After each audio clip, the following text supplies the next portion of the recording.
We're live on the Bank on It with Sarge show for the 20th of October, 2015. Sarge, welcome to the show. Welcome, Keith. Yes. How are you this evening? Doing well, doing well. I understand this is a momentous occasion today, a special day of the year. Yes, it is. What's going on today? My birthday. I'm 43 years old today. 43 years old today. All right. Well, congratulations. I understand Thank that, a lot of people in the community care about you, and Yes. this is a big day. Oh, and- thanks, and- Doug and- and staff. Thank you. And a big day calls for a big card. Yeah. You got to open it right here. I mean, everybody's sitting here watching. You got to open from it. the crew and the Beef O'Brady's and several other folks I think signed it. Don't knock that drink over in his lap. now. Keith moved the drink fire. Oh my gosh. Yeah, Coach Glaze, I wish you was here to see Put a this. little slack there. Oh my goodness. Thank y'all for doing this. Yes, sir. Yes, sir. Thank you, No Doug. problem. No problem, man. Happy birthday, Sarge. Thank you, Coach. I got to tell you something. I use the phrase that you used all the time back when we asked you to go. You needed to go back and get like the medical kit or go get the equipment kit or go add some water. Or we need another bag of ice or something like that. Yes, sir. Remember what you used to say? You used to say, "That's just what I was fixing to go do, Coach." I use that. I I use use that with my wife whenever she tells me to do something. I say, "That's just what I was fixing to go do." Yes, you read your mind, right? Right. Yes, that's pretty good. Well, Dan, how are you this evening? I guess we hadn't had a chance to. I was running late. I just came in at the last minute. So everything going good with you these days? Oh, going great. Just enjoying life, and especially the old grandparent life. We're up to 4. We got 4 between 5 months old and 3.5. Oh, that's great. I did not know y'all were up to 4. So past us, we've got 3. So Lord, Keith. but it's different. You can spoil them and send them home. So That's right. you don't have much time. So you're a little. I find myself being more patient than I was the first go around. So Yes. It's it's probably a little less stressful when you're retired, as far as other things going on in your life is not quite as intense. So you probably have to start with a little bit laid back attitude towards things, and it doesn't. You probably don't pounce on them quite as quick when they do something wrong. that's right. I tend to agree with that. So you were talking to Sarge a minute ago. So I was talking to somebody else today. We were trying to figure out what year Sarge started working with the football team. Were you the head coach when that happened? No, I think it was Mike Owens, probably in '97 is my guess, because he was like 9th or 10th grade when I got there again in '99. So, Sarge, do you remember what grade you were in when you started? No, sir. I sure haven't. I guess that's been almost 30-something years ago, hasn't it? No, if it was '97, that was 28 years ago. Yeah, Yeah. That's right. Yeah. 28. that would be about right. Sarge is 43 today. He'd been around 15 probably when he started. So Yes. 14 or 15. Yeah. We haven't had 15. Mike on yet. We'll maybe next week when Charles comes back, we may have to see if Coach Owens can be on. Oh yeah. That'd be perfect. Find Yeah, out he's how Sarge got to start. Mike's over in Georgia. He's living near Cairo, Georgia, and He's running the Thomasville area, and he's doing work with the FCA. He's working with them in that area, and goes to all the area high schools and does FCA programs with them, and he seems to really be enjoying that. Yeah, last time I spoke with him, I guess he was about to retire. Had just retired. That's what he told me he was doing. That's been at least a couple of years ago, I think. I haven't seen Mike in a while though. Mike came to the Woodham golf tournament a couple of years, 2 or 3 years ago. he did, Yeah, a couple of years ago. You can give her a shout out. I know you want to give her a shout out for those. I was on. You better get them away from Keith. That's my brownies. Don't eat that, Keith. Thanks, Miss Gilmore, for my brownies this evening. Coach Gilmore's wife brought me some brownies, Coach Coggins, for my birthday today. Oh wow, that's awesome! I know she makes some good brownies. Yeah, you remember them days that we eat before we went out for practice? You remember them days? Yes, yes, it was always good stuff too. Yes. Especially if we won, the offensive lineman always got cookies, and there's always a few left over for us, right? Yes. Yes. Yes. Oh, Well, Dan, I guess the New Brockton Ashford game happened recently. Was that 2 weeks ago? I think I think that was one of our pick'em games, wasn't it, Doug? Yeah. Because we were talking about the fact that that you had coached at both places. Yeah, that was interesting. Of course, that was a really good game too. It ended up Ashford scored all their points first half and just kind of held on in the second half. But New Brockton is improved from what they were the last couple of years, and Ashford has too. So very, very interesting game. Of course, I was living in Ashford now and raised here. I kind of pulled a little bit harder for Ashford. Well, that's completely understandable. But I guess, having coached different places, if you didn't have the tie to Ashford, I guess you'd just be a bystander, though. I guess it is interesting when you coach multiple places and then they end up playing each other. I guess it's no different from guys on the college level that played one place and playing against their former. Now, did you ever coach against Ashford when you were coaching? No, we played a JV B team, 9th, 10th grade type game against Ashford down there in Ashford back in about 2012 or 13. And it was really weird being on the Viston sidelines. I mean, because from 4th grade till I graduated, and then I coached there as a head coach in 95, 6, 7, and 8, and never stood on that other sideline. It was really strange. Yeah, I'm sure having grown up, because it's the same stadium that you played and coached in, right? Did we lose him? Did we lose Dan? Nah. No, we did for a minute, but we're back. Okay. I don't know if you heard me when you were disconnected, but I'm assuming it's the same stadium that you played in as a student and coached in as a coach. Yeah, they've had about 3 major upgrades since I played there. Added bleachers to the home side, and then they completely redid the visitor side. They put in a new concession, and then since then they did that when I was coaching there. And now they've added some other stuff, a new concession stand, and the area that as you walk in the stadium, it's above everything, and you kind of look down. It's a picnic kind of area. It's really nice. They've upgraded quite a bit. Interesting. Well, Dan, you came to Eufaula when? In 1989? 89 was the first year. Mm-hmm. Okay. And you were here through, 93 or 92? That's right. The season of 93, and left in the spring of 94 to go to New Brockton. Okay. Yeah, I was, and then did you come back while, I guess, with Shane Wasden, or was Mike Owens still here when you came back? It was 99, his last year, and we went to the semis and played Williamson and Jamarcus Russell. I tell you, that was some night. I was telling someone Friday night that that was at Ladd Stadium. Of course, that was a big game this past Friday night. I don't know if you had a chance to watch any of it or not, between Williamson and Viger. They had it at Ladd Stadium because they knew that it was going to be so many people attend.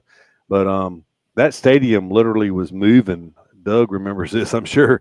When they would when things would happen for Williamson, we could feel the vibration in the press box at Ladd that night. You're talking about 99. I remember the thing I remember in regards to that was walking out after halftime, and when their team came out and took the field. Usually in a high school, even if it's a good crowd, it sounds different than a college crowd. The college or pro crowd is kind of like that. You can't really. It's just like a weird sound. And we walked out to that, and I was like, I've never heard that in my life at a high school game. That was crazy because their whole side was full. It was, and like I said, when they would jump up and down and celebrate something, we could feel it in the press box, which I could never remember that happening previous. But But yeah, it was a good Williamson team, and the one they've got this year is really good. Have you had a chance to see them at all? No, I haven't. I have not. I've noticed, they've been down for a long, long time, and Viger had always, it pretty much maintained their being a good football team pretty much every year. But now Williamson is, I guess they're back. I guess the polls have not come out this week yet, but everybody expects them to be number one. Viger was number one, and of course it was a closely contested game. It was 22-14 final, but Williamson returned the opening kickoff for a touchdown, but then they only scored one other touchdown. It was overtime game, wasn't it, Doug? I think that's what I was asking Sarge before. I wasn't sure. I watched it. I watched it too. It went to overtime. Viger could have won. They led 14-7 for most of the second half, but then Williamson scored late. Viger got the ball one last time and had a 1st and goal, and went for it on 4th and goal rather than kicking a short field goal because they don't have a kicker, and they'd missed the only extra point they attempted, and it went to overtime. And Williamson won in overtime, 22-14. But it was a phenomenal game, and considering the fact that Williamson, I think they were averaging over 60 points a game or close to it, and they scored one touchdown offensively in 60 minutes against Viger. That tells you how good Viger's defense is. So yeah. And have you had a chance to see any of to keep up with what UFallow's done this year, Dan? I have. I've watched a game or two on that NFHS, and of course I always check the score and tune into you guys. If I'm home, if I'm home watching the game, I'll do that. All right. If you're not fishing or something. Yeah. That we go down to the coast, and I'll do that quite often. Yeah. Well, yeah. That's what old retired people do, right? Yeah. Well, you were talking about Williamson in '99. We played them with Jamarcus Russell. I was thinking one day, and I hadn't really thought about it until then. And it was like, this is really wild. Had the opportunity to coach against Jamarcus Russell, Jameis Winston, and Trevor Lawrence. When I was at Bainbridge, we played Trevor Lawrence. All three of those guys were number one pick in the draft. And then, of course, A.J. McCarron, we were able to defeat them. Right. So 1 out of 4, I guess, against that group. At least we won one of those. But that's kind of – it's just kind of random and luck that you were able to do that. And I guess we'd have been better off not playing them than playing them. But it's kind of neat looking back on, say that, you were on the opposite sideline from some of that, I guess 2 of them won the Heisman and that kind of thing. So it's kind of cool. that is pretty interesting. Of course, if we'd been able to get past Jamarcus that night, we'd have had a chance to play against Carnell Williams. That's right.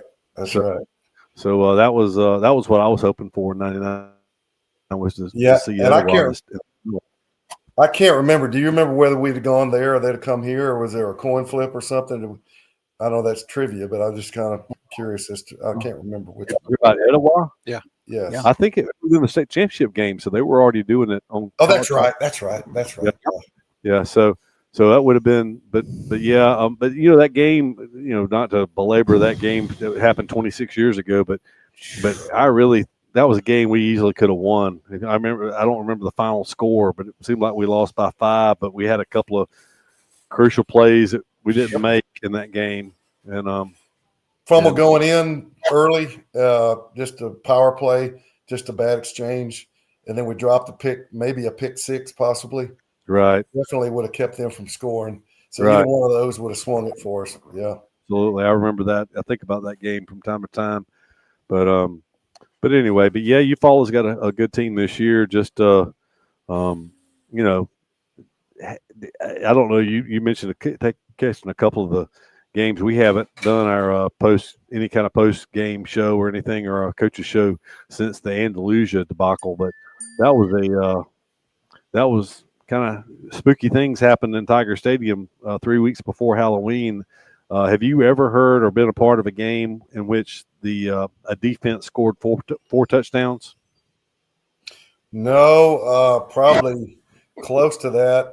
Last year at UFallow, Ben Russell, we threw I think 2 pick sixes and they had a scoop and score fumble. I think we gave it, and that's all in the first half. That was one of those that, even though we were the home team, we didn't get off the bus. And they were really, really good, and we were a bunch of sophomores and freshmen all over the place. You talking about at Eufaula? Yes. What year was that? That was 14. Okay. Mm-hmm. Yeah. I remember that night. But yeah, that Andalusia game, 3 pick sixes and a scoop and score. So it was just a really strange game. But hopefully they'll regroup and got to go to Troy this Friday night. So Thursday night, Keith. Oh, Thursday night. I'm so keyed in on Friday, but yeah, you're not supposed to compare scores and things like that because everything's hinges on the matchup, and 2 teams match up different than you do with that other team. And all those things being said, I don't think anybody expected that game to have a score like that. And I bet you if they played another 10 times, Eufaula would probably win at least half of them. Yeah, I think so. Eufaula scored first in that game, and it stopped.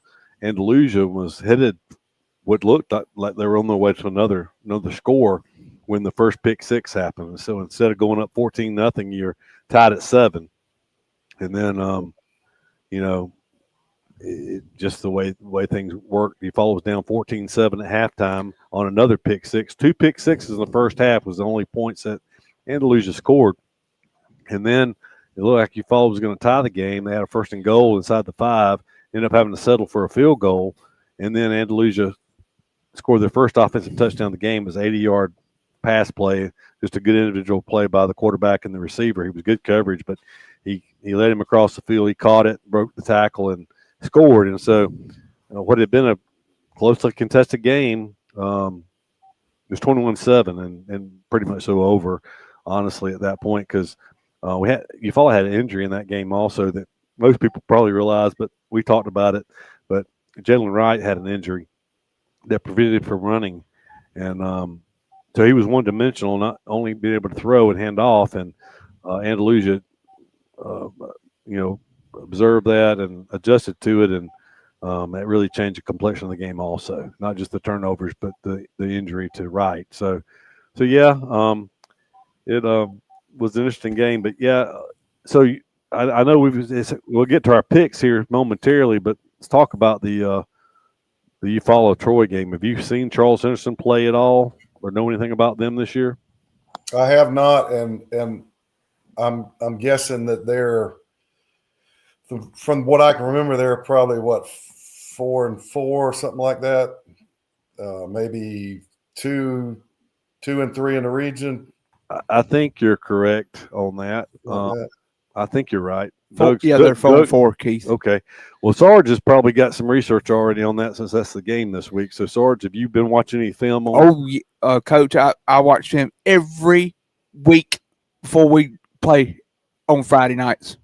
Oh, that's cool. That's cool. Yeah, Keith, Charles Henderson, number 10 at quarterback, 13 at quarterback. He throws a good pass, but he throws it deep. But he's very good. He's very good. And 2's at running back, 12's at receiver, 11's at the other end of the field, and they run. And Coach Clay, you remember this when we played them in 14. They run the fake and they run the toss to the wide side of the field. Now, would you say they're more of a throwing team or a running team, or are they throwing team equal? They're more of a throwing team. Mm-hmm. Okay. Yeah, they played Benjamin Russell 2-3 weeks ago, in week 4. Yeah, they got beat pretty soundly against them, didn't they? Yes, sir, they did. And I watched film on them today, and they will get after you if you don't block. But Keith and Doug, we need to watch out for number 26 comes in the game. He's at running back, and he's on the special teams. They run the fake. We need to put one of our guys on the far end because they run the fake against Benjamin Russell. Well, the other thing about Troy, unless it's changed. Yeah. You kind of like Auburn and the Zebras. You have to watch out for the Zebras. I've seen some stuff that it's, well, I don't want to bring up any bad. Anyway, yeah. Well, Dan, you got to be 14 points better that night. If you're going to have a chance, because it's not every time, but every now and then they. Well, it all depends on how important the game is too. Absolutely. So, I'm not sure. We haven't really looked at. I've got some region standings here, but I haven't really looked at if they're mathematically eliminated or not. Doug, do you know? Talking about Charles Henderson? Yeah. No, they playing for, as usual. Seems like every year we're trying to stay at home, and they're playing for a playoff spot. So. Okay. If we So I think it would be a 3-way tie with us, Catholic, and Andalusia, ain't it, Doug? If Andalusia beats them, it'd be a 3-way tie with us, Troy, and Catholic. Oh, they have clinched a playoff spot. Did they? According to this, they're 3-2, and Headland's 1-4. I didn't realize that. Carroll's 1-4. Headland's 1-4. Of course, Greenville's 0-6. Come on, Keith. But Charles Henderson is 3-2. You follow 4-1. Catholic 4-1. So, like you said, 4-1 in region play. We're 4-1 in region play. Andalusia's undefeated, but I think if they beat us and Andalusia beats Catholic, it drops 3-way tie to Montgomery Catholic and Charles Henderson and us, which is that crazy. But the teams that we played are doing well. I think we'd fare all right in that. But two of those teams are going to get to go see Williamson and Viger that first week. So that's right. You don't want to be those two. Yeah, you don't want to be those two. That's where I was going earlier, Dan. We were talking about the Williamson as we're paired with Region 1 this year. So the 3 and 4 teams get to go to Mobile for the first week. Well, I used to call that the SEC of 5A. Yeah. Mm-hmm. We were looking and comparing the other day, and that region in 5A has way more NFL players than their 7A region down there. It's actually more than the Central Phoenix City, Dothan, Enterprise, Auburn region. There's more NFL players comes out of that group of teams down there over the years. I saw that. Was that a post? Did you put that on Facebook or something? I remember reading that. I don't remember if we talked about it. I don't remember if we posted it or not. But, yeah, it was something just kind of ran across. But and I apologize to you, Coach. Folks probably heard the ding a while ago. That was my fault. I've been so far behind today. I actually meant to send you the picks for today. So when we go to commercial, you'll have to take a look at the picks. I did not even send Coach the picks that he's got. You didn't send me either. I did send them to you now. I texted them to you. I asked you, and I sent them to you last night about 10 o'clock. And you said I was in the bed at 10 o'clock. Well, I get it when I can get it. But Coach can take a peek at him during the commercial break here in a minute and maybe have a little bit of idea what he's looking at. Well, they say first impression's usually good anyway, so you'll get the first impression. Well, maybe that'll work out. Some of the winners this year, I think, go by the mascots they like the best or something. That works better than the NCAA basketball tournament for sure. And actually, I didn't mention this, but Floyd, I think it's Porsche, that won a week earlier. He won 2 weeks ago, so he'll get the free oil change this week. I'll get in touch with him and let him know, but I had not posted that. So, well, Doug, you want to go ahead and let's take the commercial break and let Dan be looking at his games, and we'll come back with more of the Bank on It with Sarge show after this.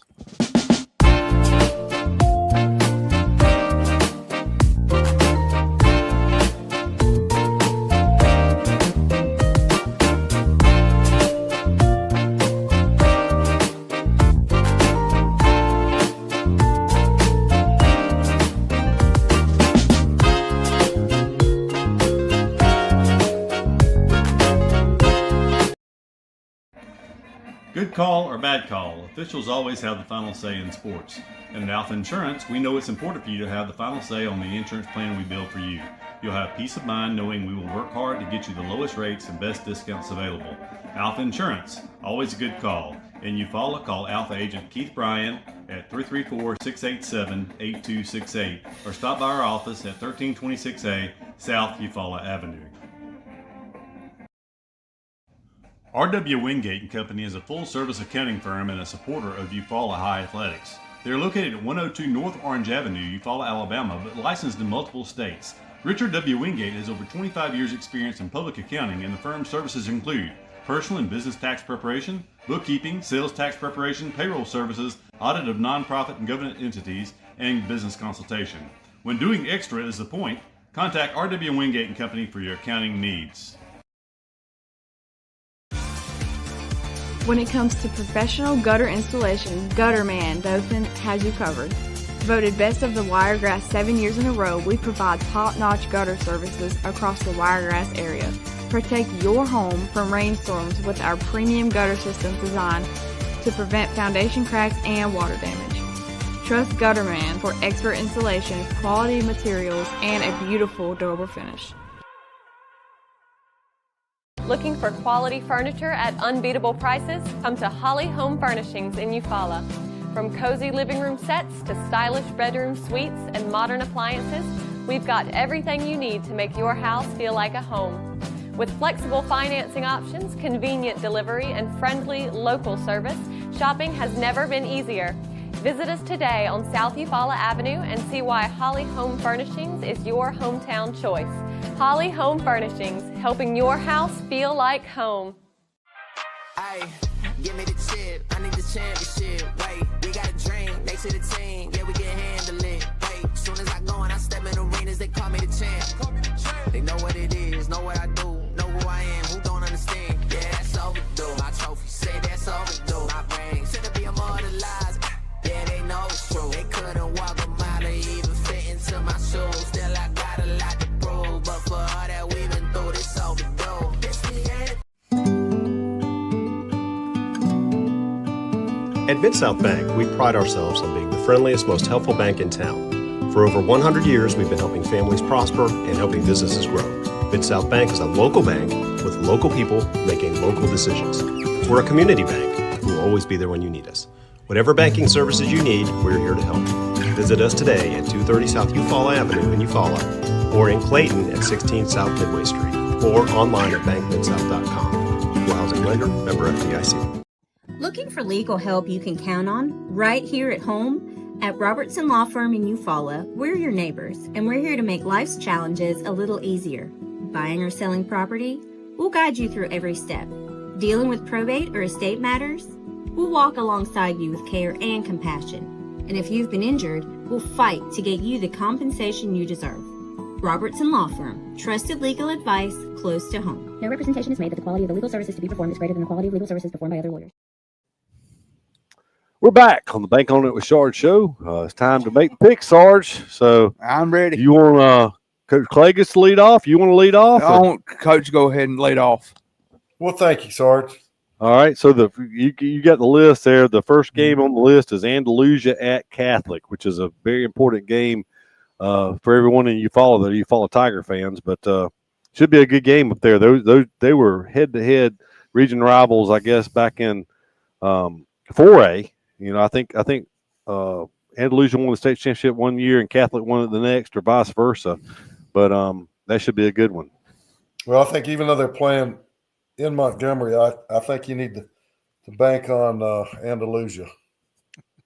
Oh, I'm with you, Coach. I'm going with that one. Andalusia, bank on it. I think I'm going to go against you guys. I think I'm going to go with Catholic. I haven't seen both. Now, you look at the scores, of course, you follow with the turnovers and all that, but it's at home. Catholic's got a good team, and they've come on as the years go on. You must know they must have that tall white hat official coming in there. I don't know. I don't know. Thanks. Well, you got to be a contrarian sometimes, so we won't make it unanimous. I'm gonna go Catholic way because that helps you follow. Now, just as devil's advocate here, I guess if Andalusia loses that, they're still number one, I guess, because they beat us head to head. Would that be right? Well, no, Catholic. It would be a three-way tie. Catholic, Eufaula, and Delusia. Eufaula could still finish first. Okay. Ooh. I didn't realize that. Yeah, believe it or not, Dan, let's take a quick aside. I meant to say this earlier. Would you believe that the Bullock County Booker T. Washington game this past Friday night had an impact, potentially, if that happens, it had an impact on the region champion and Region 2 Class 5. Never in 100 years. Well, like I said, I don't know how close you're keeping up with it. Booker T. Washington's only loss this year is to Eufaula. Currently. To Eufaula. First game of the year. And Bullock County, prior to Friday night, Bullock County's only loss was to Hanley. They had beaten Lynette, and they had also beaten Tallahassee this year. Bullock County. So that was an important game, of course. So Booker T won that game, so it was good for Eufaula. But that only helps if Catholic can defeat Andalusia Friday night. So that's part of the justification behind my pick. All right. Yeah. So game 2 is Carroll at Headland. Ooh. Oh goodness. Getting close to basketball season. Headland loves them some basketball. They've done better in football here lately.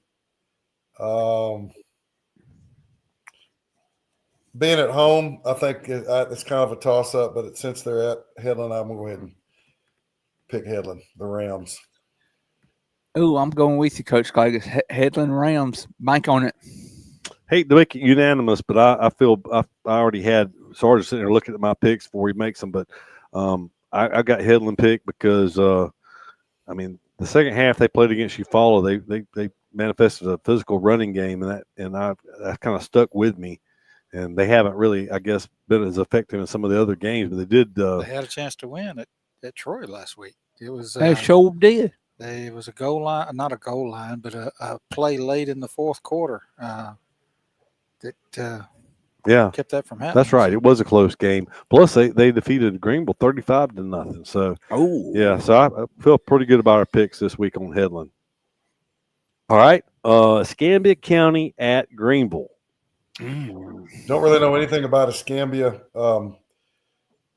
They're playing at Greenville. I know Greenville has struggled. I don't know. Maybe if they won a game, one or two, maybe. Won one game, which is the first game of the year, but it was a lower class opponent, so they haven't won a. But I think Escambia County is a lower class also. So I know they were in our region a couple of years when you were head coach here. Yeah. You remember going to Escambia County, going all the way to Atmore to play a region game? Actually, that was Wazen's last couple of years. Was it? We played, yeah. Okay, I didn't realize that. I thought it was early part of your tenure here, but yeah, Escambia County. I don't think they're too good. Well, if they were playing at Escambia, I would pick them because they've got the biggest, most painful biting mosquitoes I've ever experienced in all my days. Yeah, they were big as wasps, and they hit you, and it hurt. I thought right through your clothes. I thought picking by the mascot was different, but that's a new one on me. I guess that was their Air Force. Anyway, I am going to go out on a limb, not knowing any better. I'm gonna pick Escambia. Ooh. Well, we always pick our region, so I know a couple of those games aren't really close contested, but we try to always pick our region. So we got that out of the way. Now some interesting ones. Yeah, well, we still got to pick Sarge and I got to pick the Escambia County and Greenville game. So what you want, Sarge? What you got? I'm gonna pick Greenville to win their second game of the year. Bank on it. I kind of gonna have to agree with Sarge here, even though it's basketball season right around the corner. Dan, and Greenville hadn't had a good year, and sometimes you can kind of lose interest. But it's at home, and I think Greenville's got talent. I don't know what's wrong with their performance on the field, but I'm gonna go with Greenville as well. Carver at Opelika. That should be a good one.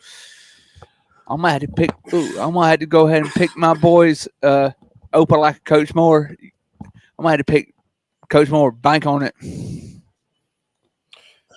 I think Carver has got the edge on this one. I know they're having to play at Opelika, but Carver's been, I think, been the stronger team throughout the season. So I'm going to go with Carver.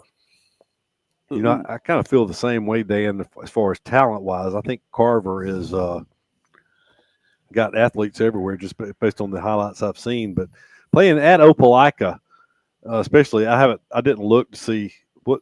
I'm sure it has some importance in the region race probably, but I'm gonna go with the home team and go with Opelika just because crazy things happen in Opelika also. Yeah. All right, Sarge, we'll let you go first again. Auburn at Dothan. Speaking of spooky places to play. That's gonna be a spooky place to play Friday night for Auburn. I'm gonna have to pick Auburn to beat Dothan because they who went and played them last week. Doug? Dothan. I think Dothan had homecoming, wasn't it, against Smith Station or somebody last week? Yeah, Smith Station. Right. Yeah. It was Smith Station because they come by the house. They won hand. It was Smith Station. Dothan beat Smith Station pretty bad, Coach Coggis. Yeah, Dothan, they're kind of streaky. They'll lose to somebody and not really look good, losing, and then the next week they'll score 50 points on somebody. It's really hard to figure them out sometimes.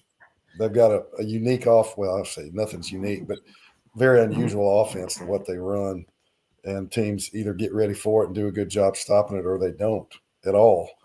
Mm-mm. And my head says Auburn, but for some reason I'm thinking Dothan. Oh, upset here. Yeah, that's probably a good pick, Dan. Playing in Dothan, you were talking about playing in Troy. Dothan, Rip Hughes can kind of oh yeah, kind of be a house of horrors in and of itself. But, Dothan and Rehoboth, yeah, there's a common denominator between those two locations. But yeah. Anyway, I'm gonna go with Auburn just based on they should win, but who knows? I'm gonna go that route. Abbeville at Sampson. I'll pick this one first. Don't know a lot about either one, but I think Abbeville's got a couple of good wins this year. I'll go with the Yellow Jackets. I'm with Keith. I'm gonna go with the Yellow Jackets. Bank on it. Okay. Oh goodness. I want to pick Abbeville too. Again, basketball season lurks, and there's no chance for playoffs. Sampson, I've seen they've won 2 or 3. I watched the WTVY post game show they have, or after the news, and they've won a few games that you wouldn't really expect. And they're at home. I know Abbeville's got a few big play people, and I think it'll be a close game, and the big plays are going to make the difference. And I think Abbeville's more capable of that than Sampson. So I'll pick Abbeville too. Okay. Well, 3 for 3 on that one. I really was iffy on that one, but I just like my gut feeling as far as athletes was concerned, I felt like Abbeville had the advantage. Alabama at South Carolina. Got to go, with the Pachyderms in this one. Gonna go with Alabama.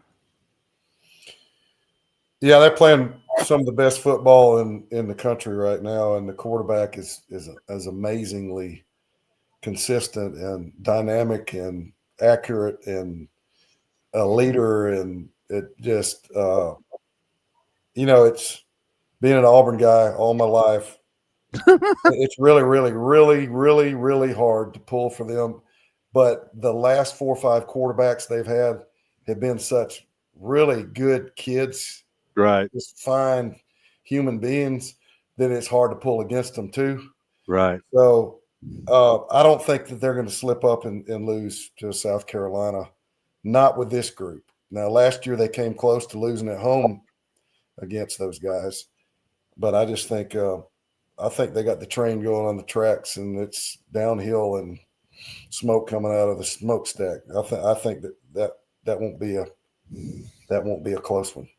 Yeah, I don't think it'll be close either, Coach. And talking about Ty Simpson, but what a turnaround for him. If I'm remembering correctly, didn't he start or play significant amount of snaps, Saban's last year when they went to South Florida?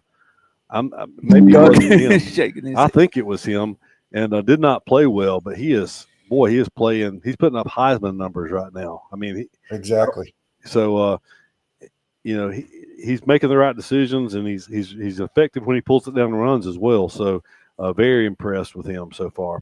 Sarge, your pick? I'm gonna go with Coach. I'm gonna go with Alabama quarterbacks.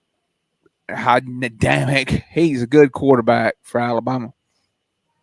I'm gonna pick Alabama to beat them. Bank on it. Oh, bank on it. Thank you.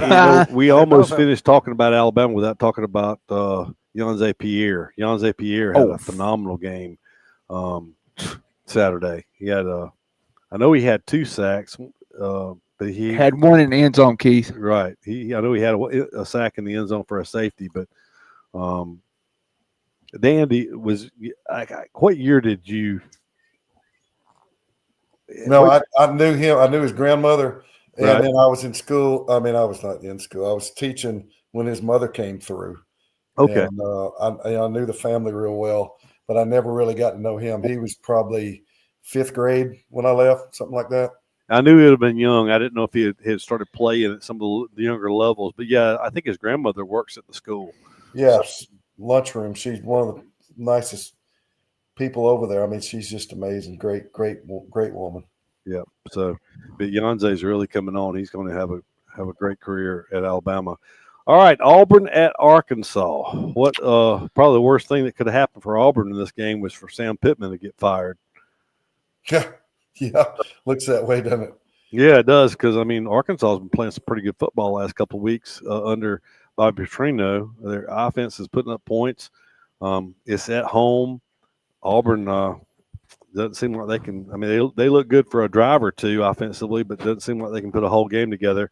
However, I'm going to pick in this situation, you know what, I'm gonna flip-flop. I got to go – I got to go the way I think my head would say rather than the way my heart would say. I'm going to have to pick the Razorbacks in this one. Well, I don't know if you're listening to Crane and Company. That they have a podcast that Kurt Crane, star linebacker at Auburn, his 2 sons, and then another guy that used to play quarterback at Michigan. They have a podcast, and they pick games like we're doing right now at the end of their show every week. And they pretty much say, look, until they prove they can do it, I've just got to pick the other team because they haven't. What have they done to show that they're capable of winning a football game? They've done everything you can do to lose one. They find new ways to do it every year, and I love them, and I'm gonna pull for them. And as long as our coach is who it is, I'm gonna pull for him. But I don't see anything that's going to make us go down there and I don't know till I see it. I guess I got to pick Arkansas. I mean, I'm sorry. I hope I'm wrong. They scored 41 against Texas A&M, and what we get 10? Yeah, 3 actually. The defense, yeah, that's true. The defense ran down the 2-yard line, the offense scored from there. But then I know it's a different day and different night and whatever, and it's going to be at Arkansas. Well, that shouldn't even help them. So no, I don't. Yeah, doesn't look good, especially with the center. I guess you heard the Connor Lew. Yeah, torn ACL. Golly, that freshman was pretty good, but I mean, you're losing a lot there because Connor Lew was on a national watch list. So he's 17. Yeah, freshman. 17. You remember that from last year? Yeah, with Alabama. Yeah, 17 years old. Yeah, playing center on the offense. Yes, you just don't see a starting. You don't see many freshmen start on the offensive line. Much less a 17-year-old that could still be playing high school football. Yeah, he's going against 22 and 23-year-olds, possibly. Been in a college weight room and diet for 3, 4, 5 years. So, Sarge, your pick on that game? I'm going to pick my Auburn Tigers. We got to come out of that locker room, Coach, because like we did in 14, we got to come out of that doggone locker room ready to play. Dan, get your take on that real quick before we move on. What do you think is going on at Auburn? I mean, it's just hard. It's head scratching. I mean, I I know Hugh Freeze has, having the issue, with a health issue he's battling. Yes. So I'm wondering if that's, or if there's something else, but it just seems he doesn't seem the same. He seems completely off his game. Even when he's doing interviews, he just doesn't seem, all there. I think, of course, last year it wasn't a whole lot different, and who knows, he may have had the same problem with his health last year and just didn't divulge it. It wasn't public information then. Who knows? But yeah, he what's amazing to me is how he continues to recruit so well. And you can't recruit, I wouldn't think, young people to come and be excited about coming to your school if you're not excited yourself. But it just seems like, I don't know, he just doesn't have a lot of energy on the sideline. And I know that's not everything. I mean, if that was what determined a good coach is, then you could hire the head cheerleader and be the coach and you'd win all your games, right? Right. But it's still, I don't know, when you're the face of the program, you have to project whatever you want your program to be like. And I just don't see that right now with him. And I haven't seen it in quite a while. And, if you're not the guy, then somebody on your staff needs to be the guy. Right. And I guess DJ Durkin does a good job with that, but I just don't know. I think, I don't know, maybe he's too busy doing all the things you got to do as a head coach, which is more now than it was before, because you used to didn't have to worry about maintaining your roster because everybody was going to lose a year eligibility or sit out a year, one or the other, if they were going to transfer. Now they transfer freely. So you constantly got to, even during the middle of when things are going well, you got to make sure you're patting everybody on the back and showing them some attention and all that. And all those things, along with everything you've done before as a head coach, added to that. And then you're going to call the plays. Can you imagine how much film study and time that takes? And I'm not sure how much time he's got to do that, but he's got his staff doing it, and they kind of give him the printout, and then he calls the plays the next. I don't know if that's it, but our quarterback is a very good quarterback talent-wise, and he's not bad first quarter through third quarter. But my goodness, when it comes crunch time, it's awful. It's the worst I've ever seen. And again, how can you not see the rush? I mean, from Pee Wee, you teach your guy, if it's the last play of the game and you're behind, don't take a sack, don't run out of bounds after the horn goes, throw the thing up and see what happens. We got the best jump ball receiver in the country, or one of them. You done got me started now. How can you take a stinking sack the last play of the game 4 games in a row? I know. It's mind-boggling. Okay, one time's bad enough, but either coach the guy out of it or put the Daniels kid in there. Watch and I know they're playing in the Pac-12 or whatever it was, which is not as good a competition. But you can look at his highlight film, and he completes balls that our guy won't even attempt to throw, and he can run it too. Right. I mean, he's not so much less of a player to where he doesn't deserve a shot. I don't know what they're thinking, but again, I love him and I'm gonna pull for him, win, lose, or tie, and I just hope they get it together. It's been really, really tough because not that I'm not coaching anymore, so I put a lot of my football effort into keeping up with Auburn, and it's just been like watching the water go down the toilet. It's just not been good. Yeah, and if Daniels comes in, if he does get a chance, which they're rumoring that he will get a chance this week, but if he comes in and does well, then people are going to say, why did you wait to game 8? So I don't know if he's got any options, but you're right.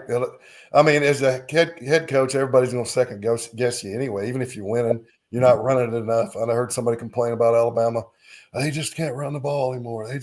Man, what's wrong with them? And all this kind of stuff. And I'm like, just shut up and enjoy it. That's right. They're trying to run it. They'll figure out something, and Jam Miller's completely healthy. They'll probably run it real well. He's just been banged up, They're winning. So, and roll. So, Louisiana at Troy.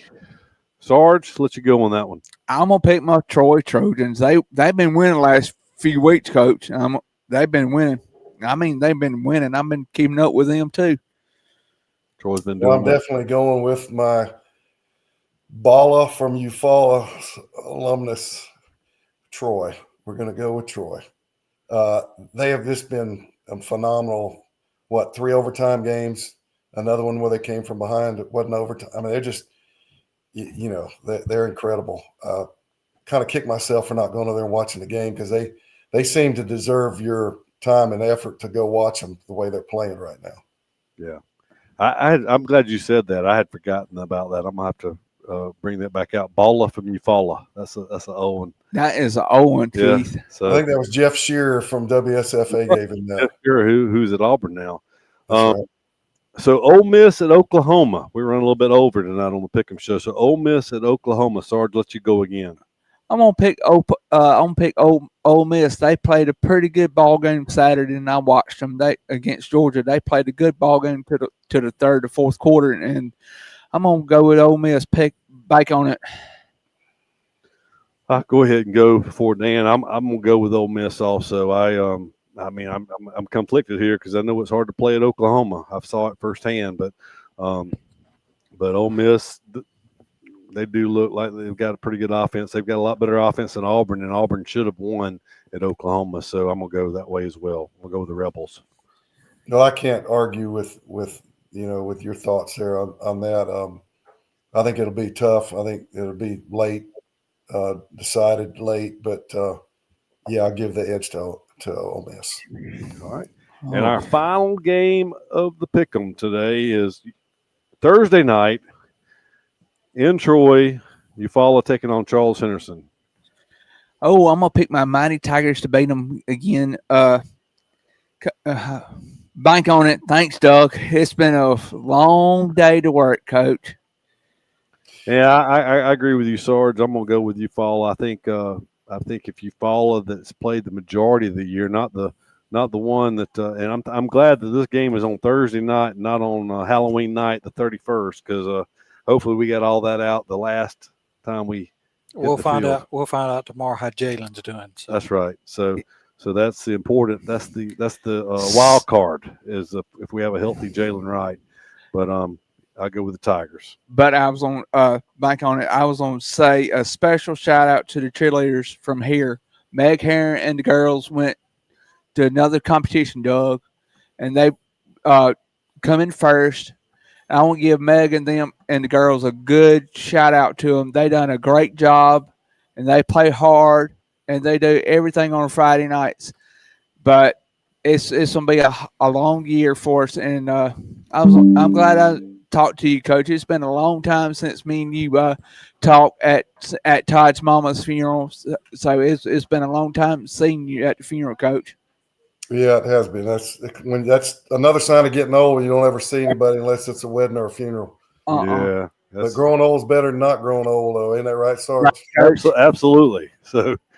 Well, I didn't pick the Eufaula game, but I'm gonna pick Eufaula. I think. I'm glad you won't pick us. How can you pick against a team that's got 4 coaches on it that you coached? That's it's really cool when you to know that we've stuck with some local flavor over the years, and some of the best that ever came through there are actually coaching in the next generation, and that's really neat. It really is. So. Well, that's pretty neat, Dan. Actually, there's a couple of coaches on there that I coached in Pee Wee football. Believe it or not. Chris. Oh yeah. So that's it is neat to have some guys with local ties, and you kind of like. I mean, like when you coached at Ashford. Come on, Doug. When you coached at Ashford, Dan. I'm sure because you grew up there, you played there. It had to mean something. You know what I'm saying? Maybe a little bit more. You wore the colors. It does. It does.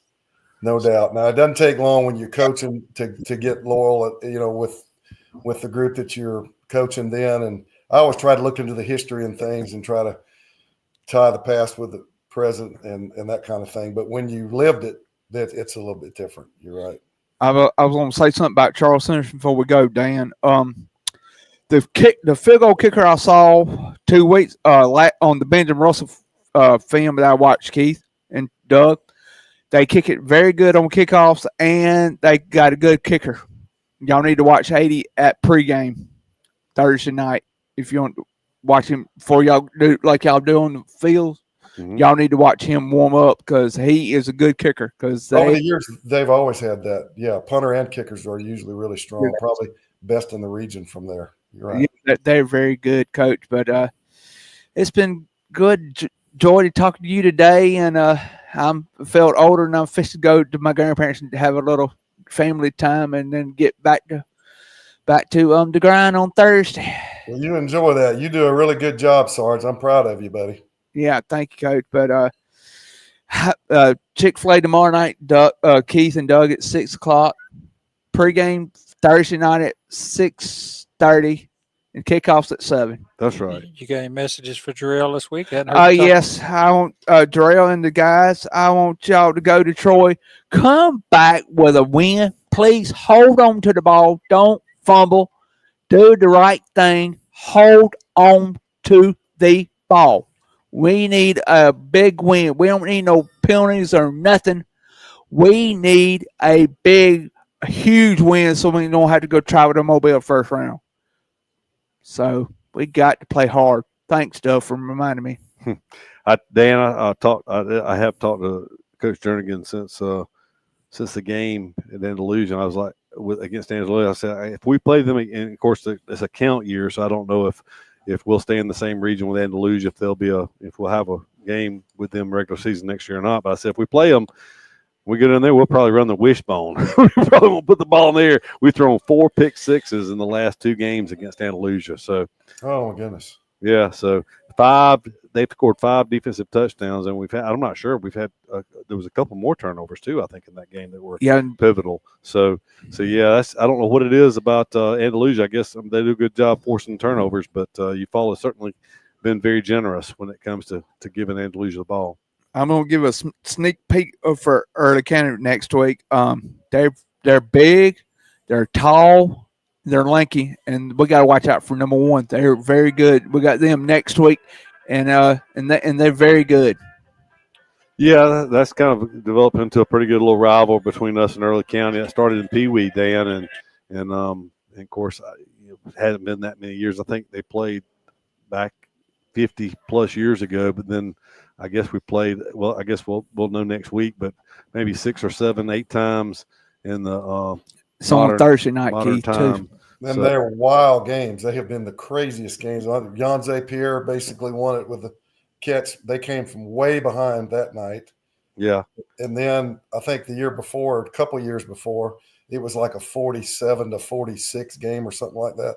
The crazy games tend to happen at Early County, it seems like. Of course, the game is going to be in Eufaula, but that game you're talking about, Jan Pierre caught that pass on the last play of the game. Going into the fourth quarter, it was 28-3 Early County. The final was 31-28. I think we already had half our bags packed when the. I remember that. Oh yeah, we were pretty frustrated, but yeah, that was a great comeback. One of the best you'll ever see. But yeah, the one before that you're talking about 100 points scored in that game. Seems like it was 56-49 or 57-49. Wasn't that the game that seemed like who had the ball last was going to score, and we did a onside kick late? Yep, I remember that. To get an extra possession. Wasn't it 14, Doug? Keith? No, I don't think it's that far back. No, it's not that far back. Years ago. But anyway, Dan, it's been good catching up with you. Good to talk to you, Coach. Yeah, I enjoyed it. Yeah, thank you all. Yeah, and I didn't mention that I was running late when I got here. I didn't mention I'm sitting in for Charles Irvin. Charles has been on a vacation so I hope he and Miss Cindy have had a good time. And Sarge, I appreciate you letting me join you tonight. Yeah. Thanks, Keith. I'm gonna be watching you tomorrow night on the coaching show at 6:30. I'm gonna be watching you and Doug. Well, all right. So, Doug Applin, anything else? Okay. So for Dan Clagus, Charles Irvin, Doug Applin, and Justin Sarge Shelley, I'm Keith Bryan. Wishing you a good night. We'll be with you tomorrow night, 6:30, Chick-fil-A. Until then, have a good evening.